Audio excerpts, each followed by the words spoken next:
Hi, Chris. Super excited to have you here. Hi guys, Leif Jackson here. Chris Kubecka, CEO of HypaSec.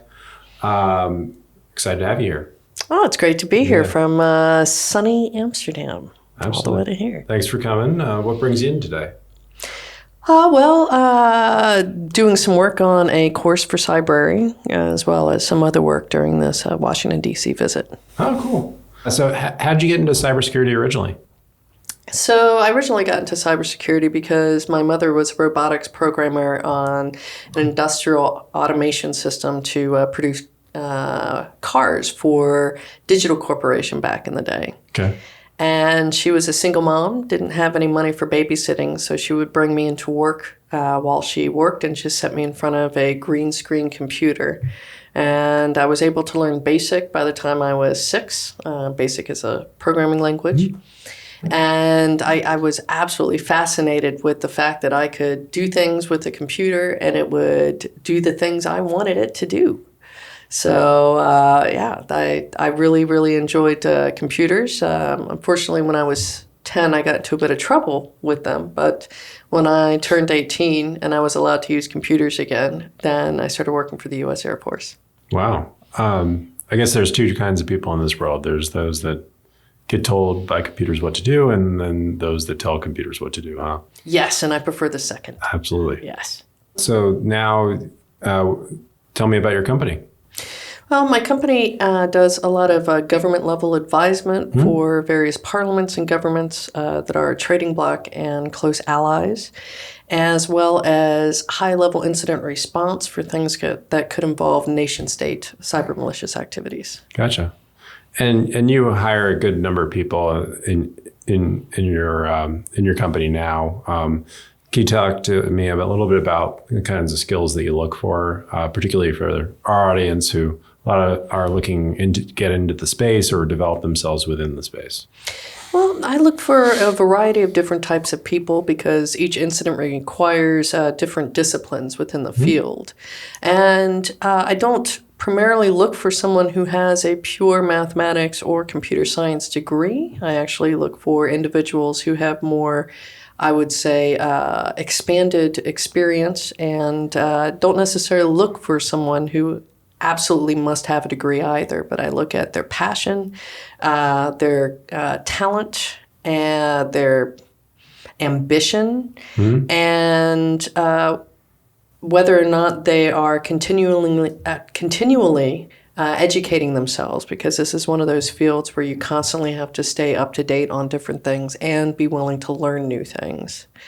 Some of my best hires have been people with history degrees, journalism degrees, music theory is very big, and rarely actually have I ever hired somebody who has, say, all the very nice degrees on paper, because many times those individuals don't actually have real-world experience or they don't know how to communicate in a method where you can take technical information and give it to management or executives, which is very important to get your point across with.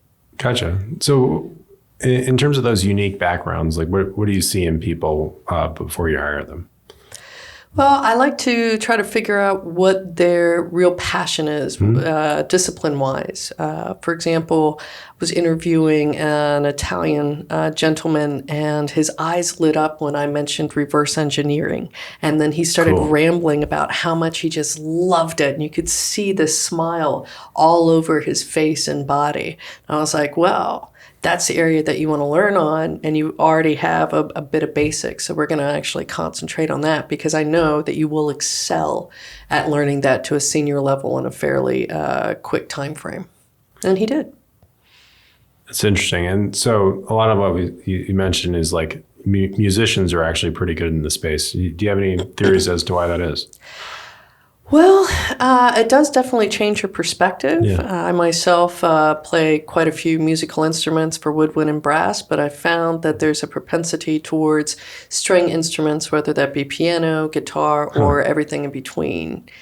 And it just seems to change the way that you think if you actually have experience playing a musical instrument.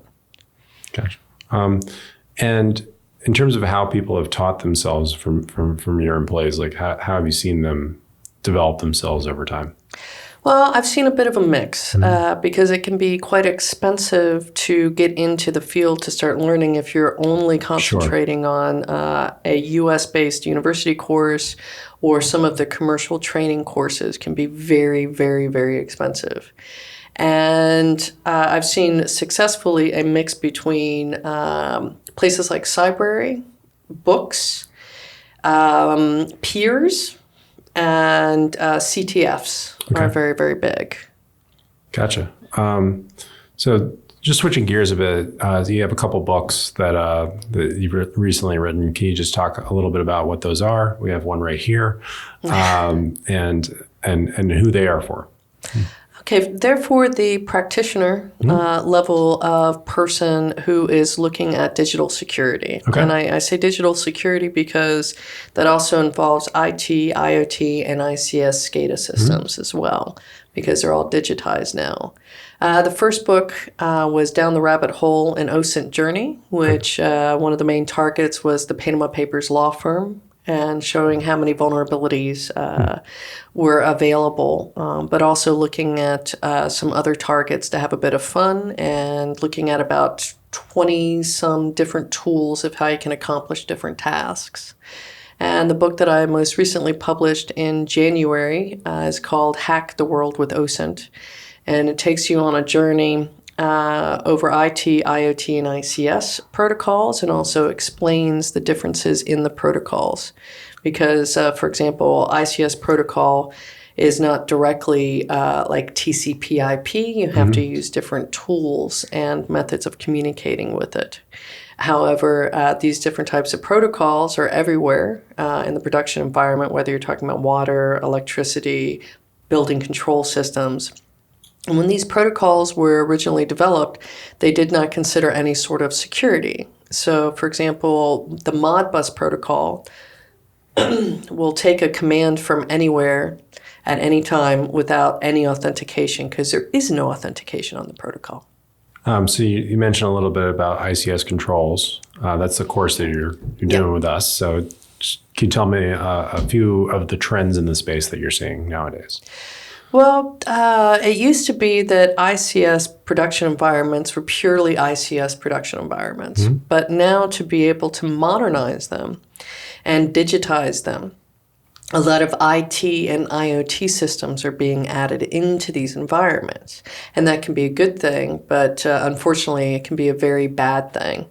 It is now exposing these different types of ICS protocols to a wider audience, as well as introducing IT and IoT risks into a very critical environment. Right. Can you talk about some of those risks? The main goal for an ICS control network is for availability. So many times there's no encryption because that can cause some latency. Sure. And the command, and also a lot of credentials are either very weak so that they can be quickly typed in, or shared amongst a lot of engineers, which means there's not a lot of good audit trails and things of that nature. So when we start introducing something that might be connected to the internet or outside that control network, then somebody could take advantage of that control network and change it around. And I've seen that on many, many occasions. Gotcha. Are there particular verticals where you've seen that more frequently? I've seen it. There are several trends, especially in the United States, about attacking different types of water systems. And that could be your drinking water systems, reservoirs, all the way up to hydroelectric dams, which has been very problematic, as well as some of the electrical grid as well. Gotcha.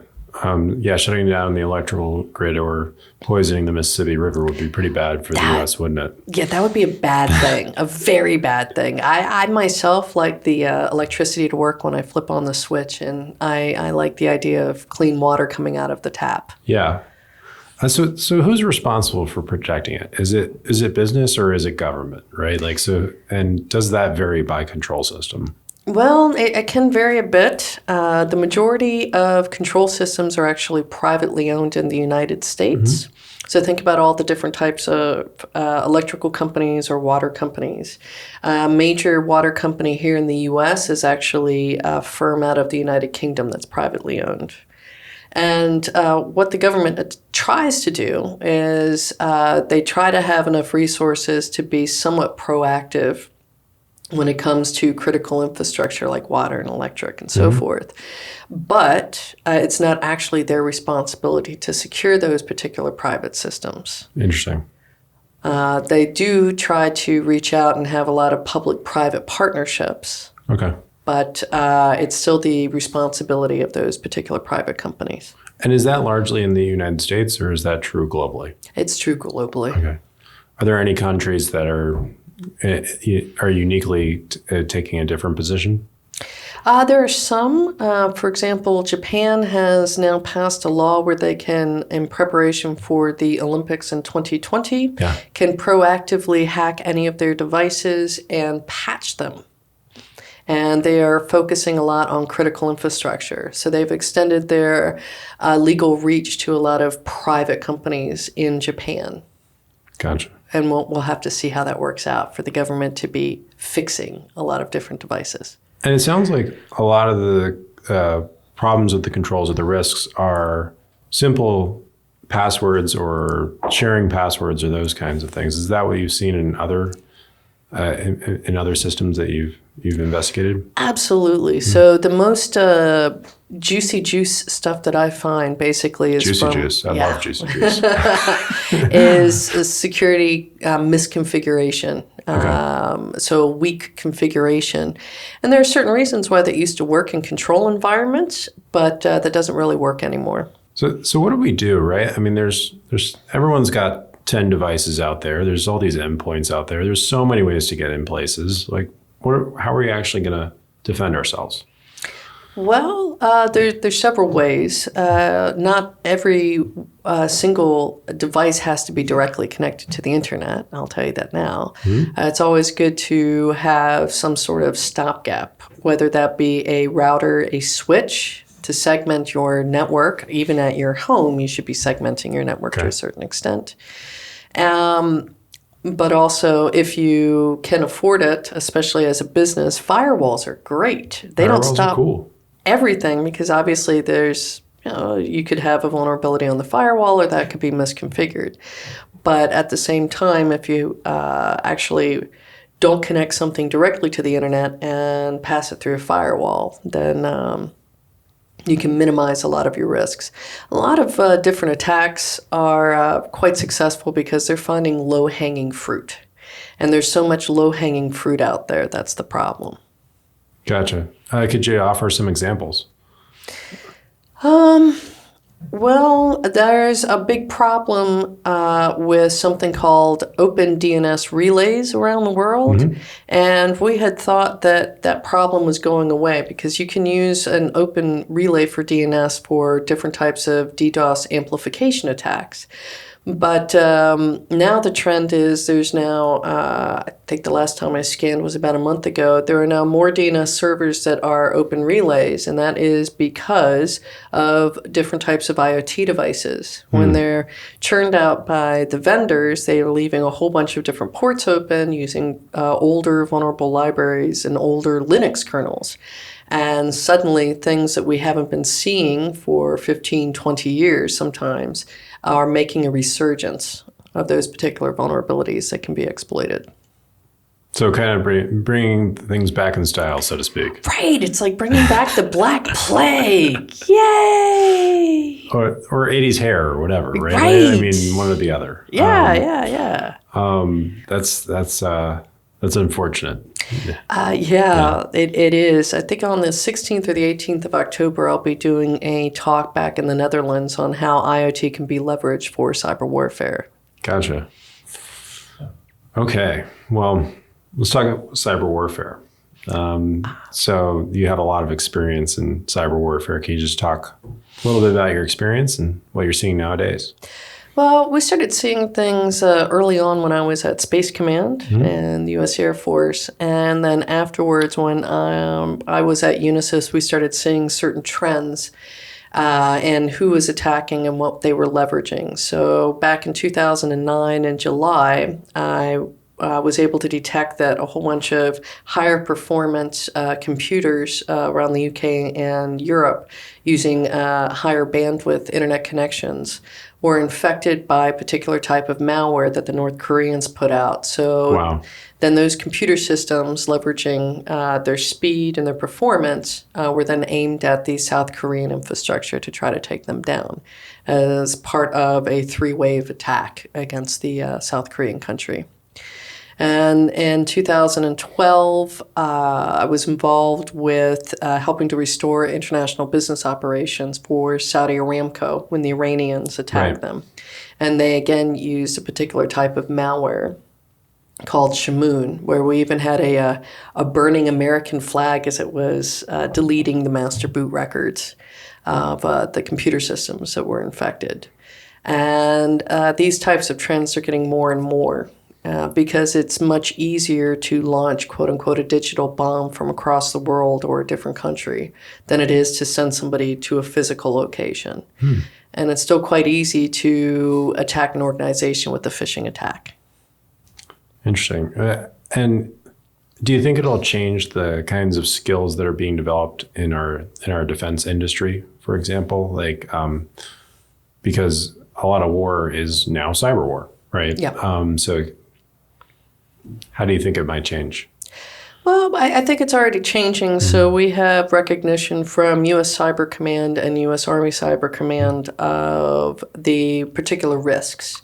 One of the reasons why I'm here on this particular D.C. visit is to be part of the German Marshall Fund's D.C. headquarters discussions and workshop on the joint EU-U.S. response to nation-state level cyber malicious activities, which involve cyber war. Sure. And we're starting to change that mindset. NATO is now quite involved with it over the past few years, as well as finally the European Union with the, not current, but the last EU presidency council started highly recognizing it as a major problem. So, yeah. Gotcha. And is this public as well as private industry? Absolutely. Okay. Absolutely. Because the majority of digital assets are owned by the private sector. Sure. Interesting. And one of the pieces of cyber warfare that's really important to companies is, hey, cyber insurance, right? Like I buy this cyber insurance and I'm trying to defend my company against risks associated with cyber risk, right? But what we're seeing is like cyber war is not covered. Yeah. Right. So how do you see it kind of hitting the bottom line of businesses, right? Well, cyber insurance is something that's quite important in the U.S. and the United Kingdom, as well as a few other countries. And there should be a better distinction between, let's say, the North Koreans want to just fund their regime with a piece of malware or ransomware. That I would not call cyber war. But because the definitions can be very broad, an insurance company could try to deny your claim by saying, oh, it must have been because it was a nation state. However, that's not quite the case. At the same time, if you happen to be involved in a cyber warfare attack, let's say your platform or some of your computer systems are leveraged, because of the particular definition of your insurance company, then you might not have coverage. So one of the problems that we're having with the quote-unquote definition of cyber war is there's actually no international definition yet. Right. Yeah, that's kind of a problem. It's kind of a problem. Not even with the UN is there a definition, per se. So you're like, wow, what is this? I don't know. Maybe we'll call it cyber war. And so how do you see companies dealing with this? Maybe we can go by industry. So in financial services, like if the financial services sector is attacked via a nation state, you might not be covered, right? So like how are they kind of defending against it and protecting their bottom lines? Well, with the financial industry, they actually are ahead of the game. So several years ago, they set up information sharing platforms amongst themselves.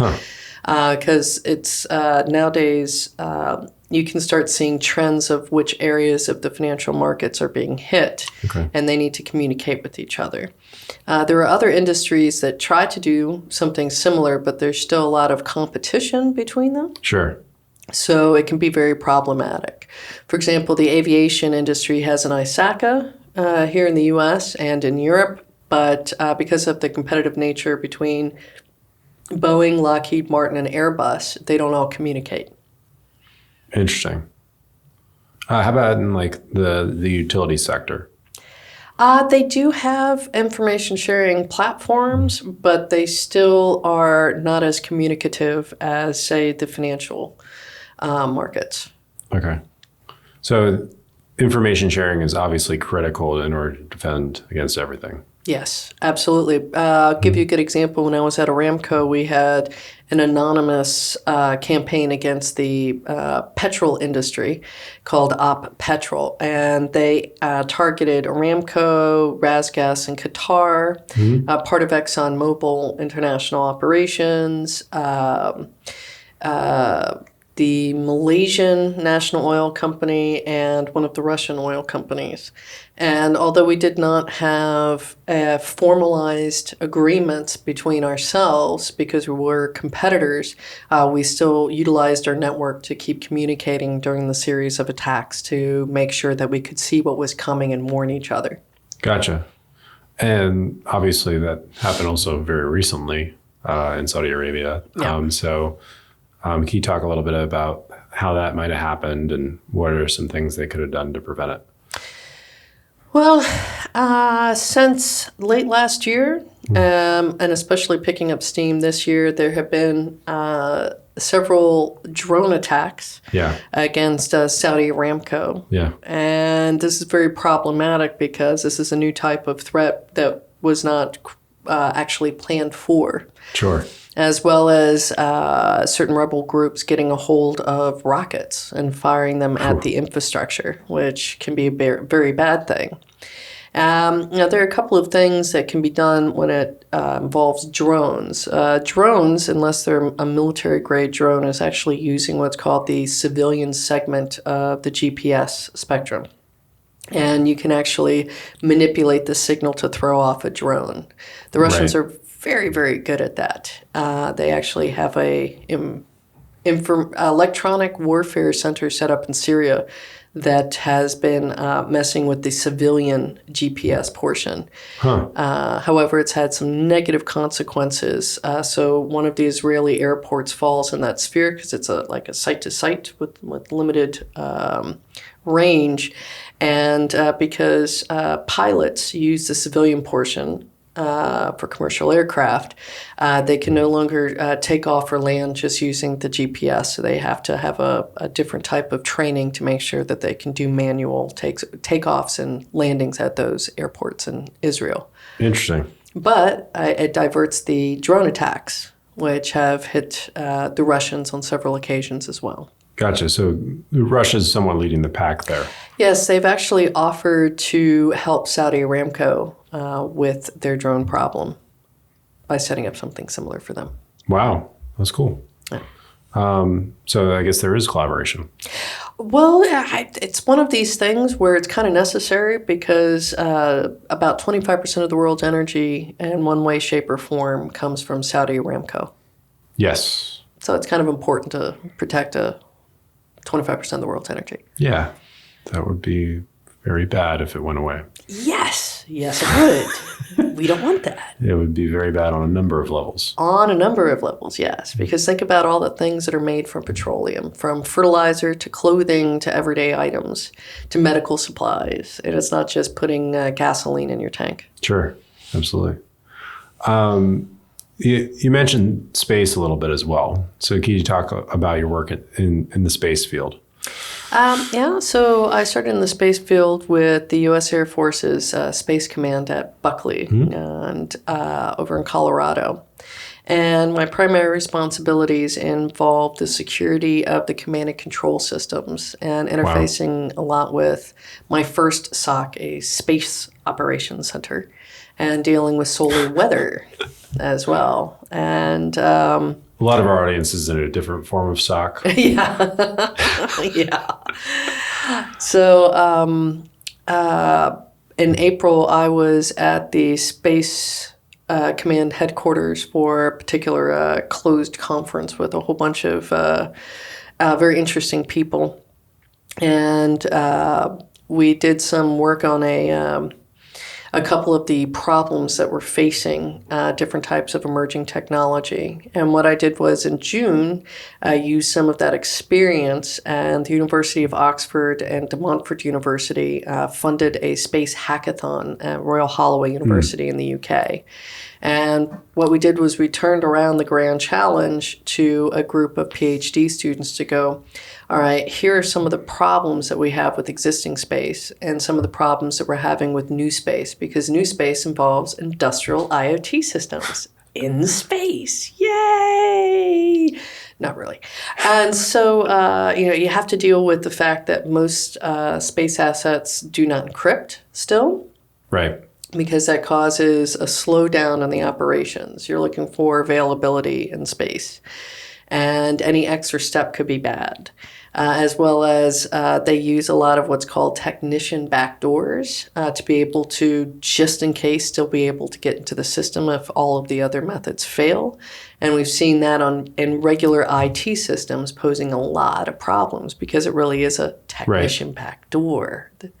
And so we've been dealing a lot with space. Last week, I actually did a talk for Cambridge University on responsible innovation for cybersecurity and new space assets, discussing some of these problems and how they can be leveraged by cyber criminal groups to hide malware, like the Turtle malware, or things that they need to consider before they put something up in space and attach it to a piece of very sensitive legacy equipment. Gotcha. So it's not updated sometimes, and patched. You get the new black pig, so to speak. Yeah. Coming through there, that makes sense. Yeah. Or one of the bigger challenges is you might have this great idea, and it might be like really fantastic for security, and you start researching and developing it, but by the time it's launched in space, it's like 2 generations backwards. Because it takes time from the idea to paper to actually launching. Gotcha. Whew. That's interesting. Yeah. So transportation systems is another area that we talked about. So obviously a massive industrial control system. Absolutely. Can you talk about some of the trends there and ways people are preventing the problems that could happen there? Well, I mean, there's a difference depending on the country that you're dealing with. So the United States predominantly has cargo for their railroad systems, not as much passenger. But the systems and the signaling systems are actually kind of antiquated in comparison to the Netherlands, for example, or the United Kingdom. And this can pose a lot of problems because more and more train systems, plane systems, etc., are being turned into gigantic computers with all sorts of sensors and things that also can connect to the internet, whether they know it can connect to the internet or not. And in the Netherlands, our train systems are a bit different, where they kind of anticipated that this could be a problem. So they went ahead and used a technology from the nuclear industry called a data diode to restrict things. It's basically a one-way firewall. And if you were to attack and hack it, you cannot get a shell back because it's only one-way communication. But the US, because it's such a bigger location, there are a lot of different vulnerabilities. For example, there are switch boxes that you can actually physically plug into in the middle of nowhere, the United States, and look at everything that's going on and maybe even adjust things. So, gotcha. So it sounds like, I mean, there's a theme here, right? There's a lot of low-hanging, simple fruit out there across each of these control systems that Yes. teams should be looking at? Absolutely. If we allow people to find this low-hanging fruit, it can be a good thing, bad thing for a curious hacker, somebody who makes a mistake, or for it to be leveraged for crime, or for intellectual property and secrets to be stolen from it. And that can be a very bad thing. And if we can cause more effort for the average, say, cyber criminal to be able to take advantage of these systems, then they're not going to be as successful, and our systems are going to be a lot safer. But we need to get to that particular point where we are a bit more proactive versus reactive in looking at our particular systems across the board. Gotcha. So if you were going to recommend for SOC teams out there that might be watching this, like what they can do to defend their companies against these kinds of attacks, what would be the top 1, 2, or 3 things that you would recommend? Well, I would definitely recommend proactively looking at open source intelligence gathering, and that involves both people and systems of your company, because it's amazing the amount of information that you can find fairly quickly with using low-cost or no-cost tools, the same type of tools that an attacker is going to use. But it's in a non-destructive way. You're not pen testing something. You're just looking for information, and you're not harming any particular systems. So that's a very good exercise, and it can save you a lot of grief in the long run. Another thing is be sure to absolutely understand the importance of training your individuals, because it's great that they might have a certification, but what if that certification is 5 years old? Sure. Then they know about 5-year-old attacks, and that's a whole almost 2 generations in computing. So regular training using various methods is absolutely a necessity. I know a platform for that, by the way. Oh, do you? Does it begin with a C? Yeah, just to see. Yeah. I forget the last few letters, but Yeah. But it's very important, very, very important to keep training up. And another thing is understand that joining various communities within the security community is very important, whether that is Slack channels, forums, a training platform, looking at security B-sides conferences around the world because they're free, or other like-minded type of conferences. When you run into trouble, it's great to have the ability to call up a friend and go, listen, I've never seen this type of thing before. Do you have any experience with it? And leveraging that network is very important and extremely helpful. And you cannot leverage a network if you don't have one, but you can get one if you interact with the community and inside the community. Gotcha. Well, yeah, I know a platform that can do all that, actually. It has like 2.5 million people. Nice. So, that's great. No, and that's great advice for the teams, because it can be tough to decide what to focus on with so many options out there. So focusing on just a few things, it can really get you big bang for your buck, so to speak. Absolutely. Well, cool. This has been fantastic. Can you tell us a little bit about the course that you're developing for us? Yes. So I'm going to be looking at sharing my knowledge about ICS SCADA protocols and a little bit of industrial IoT systems, because they're different from your regular IT TCP/IP networking asset. And the protocols are different, the bridges are different, and their goal is different. We concentrate a lot on the IT world on confidentiality, but confidentiality doesn't make a power plant run. You need availability. Sure. And understanding why those systems are set up that way, and also understanding problems with the protocols. So it's very, very important when you end up at a company that has both a business network and then a production network, that you have a good, basic, solid understanding of what you need to do to protect those particular environments. And they're being incorporated more and more. And you don't have to work for an oil company. You can just work for a company that owns their own building and also has building control systems.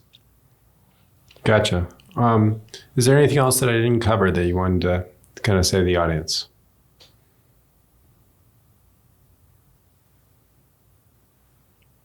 Uh-oh. You would ask me a question I don't know the answer to. You had a lot of notes. I did. Yeah. I don't know. That's good. Yeah. That means that we covered it all. All right. Yeah. We're protecting the world now. Woo-hoo! That sounds great. Yes. Well, thanks, everybody. I really appreciate you taking the time today, Chris. Thank you for coming in, and very excited for your course, and thank you for joining our community and leading our community. Excellent. Thank you so much.